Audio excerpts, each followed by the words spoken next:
Primary amoebic meningo encephalitis എന്നത് തലച്ചോറിനെ ബാധിക്കുന്ന വളരെ അപൂർവവും മാരകവുമായ രോഗമാണ്.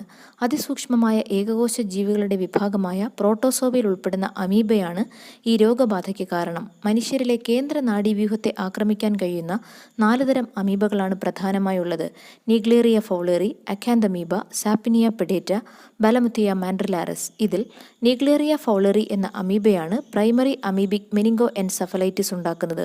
30 മുതൽ 45 ഡിഗ്രി സെൽഷ്യസ് ഊഷ്മാവിൽ ശുദ്ധജലത്തിൽ വളരാൻ ഇവയ്ക്ക് സാധ്യമാണ്. കുളങ്ങൾ, നദികൾ, ചൂട് നീരുറവകൾ, തടാകങ്ങൾ, ക്ലോറിനേറ്റ് ചെയ്യാത്ത നീന്തൽക്കുളങ്ങൾ, പിന്നെ മണ്ണിലും ഇവയുടെ സാന്നിധ്യമുണ്ട്.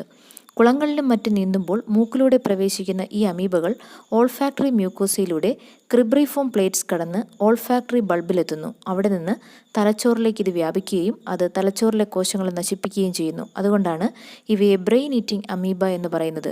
നിഗ്ലേറിയ